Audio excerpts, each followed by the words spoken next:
So we go back to, I think, the first year you the started. first year. So for those people who have not followed you or me, let's start by saying Summer of Sass, what it's all about.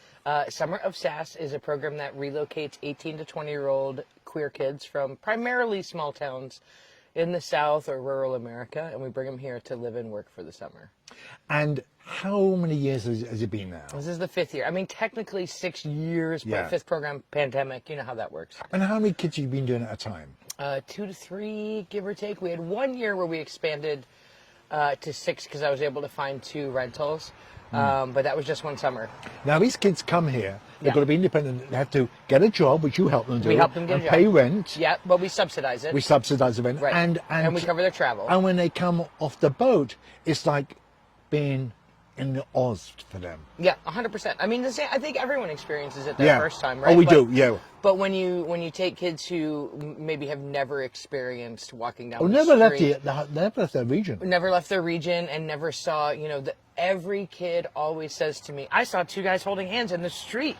Like every year, regardless of, that's a thing that, maybe they've been to a neighborhood one time, but they've never seen. Which we take for granted. Oh, 100%. No, we forget what a bubble we're in. And so far over the years, the local community have supported you, helped find you jobs. Oh, 100%. No, this has been it took a village for sure. No, it definitely. And the shirt I'm wearing is an Adam's Nest shirt that they made for fundraising, and Kohi has done stuff for us, and it's really been something that the whole community has jumped in on. We're always proud of what P-Town does. Yeah. But we're here today because you've got extra special news. Yes, we have been gifted a tremendous sum of money to the point of $3.7 million. $3.7 million. Not Canadian dollars. No, American dollars. Yeah.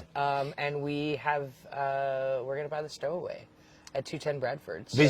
Which is a guest house right now. Which is a guest house that it's listed as 6 rooms, but there's a couple that are suites that we'll be able to make into other bedrooms. And the program will live on forever. And it's a very upscale place. It is a nice place. Yeah. It is a nice place. There's a very big yard to it. Yeah, no, it's the kind of venue, space, location that's going to allow us, I had a dream of I'm going to raise enough money to get a 2-bedroom cottage. When you said that to me years ago, I think, whatever.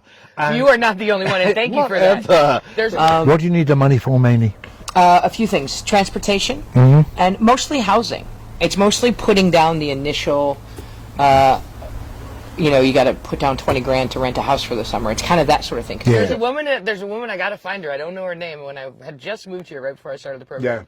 I was talking about it in Farland with somebody, and she was just like, you'll never find housing. I thought that too. And I'm going to find them and bring them the paper today and be like, thank you. Tell me I can't do something. That is my greatest motivator. So Christine, the donor is anonymous, and we respect him. We thank him or her for that. Yes. But you've also got an endowment as well for each year. So they are recognizing that with this sort of growth comes a lot more of a budget, an operating budget, right? So we're going to quadruple the number of kids we serve each year for the next 2 years, probably. We'll go from 2 to 8, and then maybe 8 to. So what have you got a house sitter, a house manager now? So we don't have anything yet. Okay. Developing story, right? So first job, I get in that house with, actually the 2 kids from this year will probably be in there with me. I'm not going to move there, but just to see the space, see how it works, there will definitely be a resident advisor position in the property. There's already some people who have been working on the property that I want to talk to and try to find good new roles for them. The B&B had a housekeeper. We don't need these kids don't need a housekeeper, but they could use someone. They could use a Mrs. Garrett, right? They could use someone to teach them how to do their laundry and how to take care of themselves and that kind of thing. So I'm hoping to integrate what's already there as much as I can into our programming, and expand it in a way that just offers more to the young adults. So tell me, you're not alone. You have a board of directors. I do. So that's it. I do. That keeps you under control and under control, which is great. Gives you the help you need. Yeah, no, it's definitely. This is a big undertaking. It's a huge undertaking, and it is beyond what I anticipated. Yeah. Right? And that's been my thing. Is like my biggest dream was like, I'm going to get a 2-bedroom cottage. We're going to do 4 kids this summer, right? And then now there's this massive landmark corner, right? So, yeah, no, we're going to expand the board a little bit. It's really, I'm all about pace. Yeah. Like, slow it all down. This is Yeah, all, yeah. it's a whirlwind. Even when I started the program, you know, we had gotten an article in Vice and Boston Globe and people who were like, Vice was like, It's a remarkable thing to do. It feels pretty cool, but I have learned that the most important part is for me to just stay as grounded as possible and like day by day. You know. So what have you got on board about? You have a counsellors? So we've always had this year. Francesca Patrick was a volunteer. We had Maureen Travis from the very beginning. There's always been that. And then also, you know, we lean a little bit on the fact that Massachusetts has a fairly evolved healthcare service, which means That's great. if a kid does need a real therapist, we can go get them Mass Health, you know, and most of my kids stay here year round and are very much a part of the community. So it's not even, you know, that they're here for a summer and they're getting all the clinic stuff. It's they've moved here. I know. Most of them or a lot of them? 70% of them. Because one of your trans kids did. It was like, and now tell me. Chloe's a nurse now. Zach, I was In just going to say Hyannis, that. She came here and then she took up nursery training. Yeah, and she was already in nursing school. Oh, was she? So the reason she got here was she had been kicked out of nursing school because she kept correcting them when they would misgender her. Yeah. So much so that she sent me her transcripts the first year. And she was like, no, here's my grades are good. The problem is that I'm being me and they won't let me.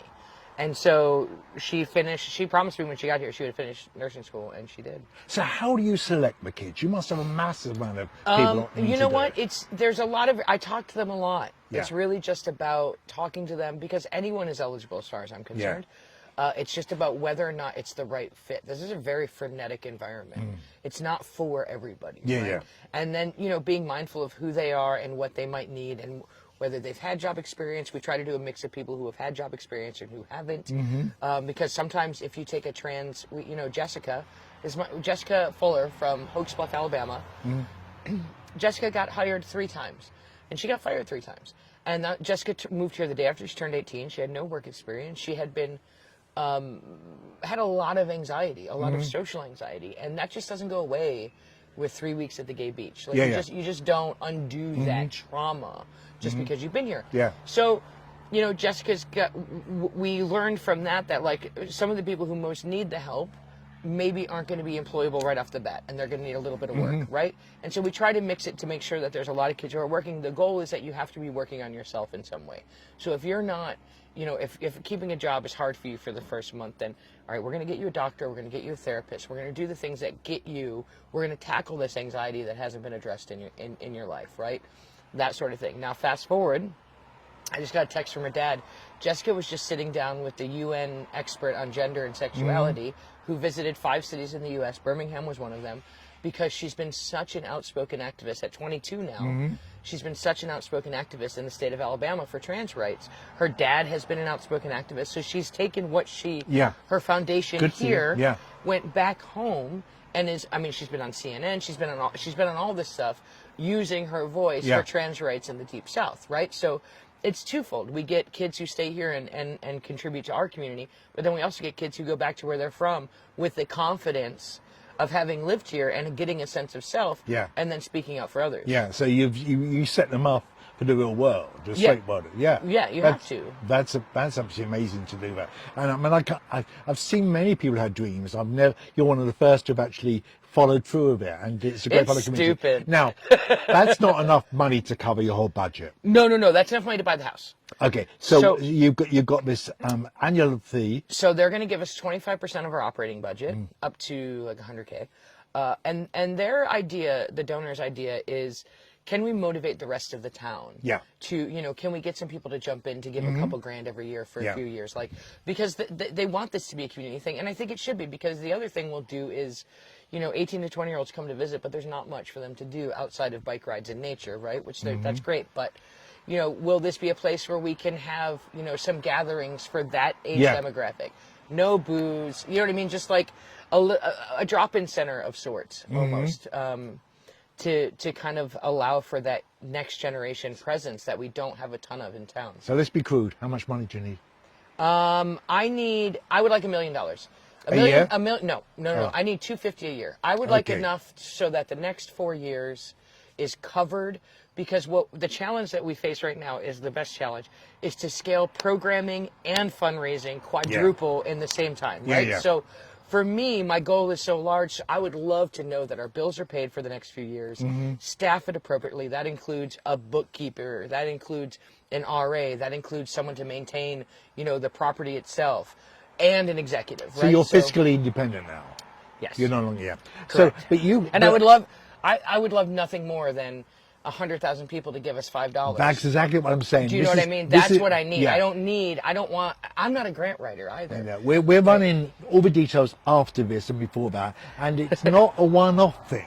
No. We need this money to come in often. Right. And it can be a little bit. Yeah. It's one of those things where if you've got an extra $20 a month and that's something you can commit to for a couple years, give me 1,000 of those. That would be fantastic. And you're going direct to the charity. There's no other level to waste research. That's good. So and it's also, and this is something I'm very proud of. I've been a DIY artist my whole life. Yeah. So I've worked with no budget. So I tend to be able to make money go really far. but if you are Mrs. Bezos and you have an extra, if you have a mansion, million we're happy just to laying get around, right, Murphy. So we're so excited for you. We're so excited. Thank you. The contribution you made to this community is amazing, and it's so great when you come into company with kids and to see the difference it's made. We wish we could do it to the whole of Alabama or Louisiana. We can't, but this is a start and a good start. Thank you for talking to us. Thank you.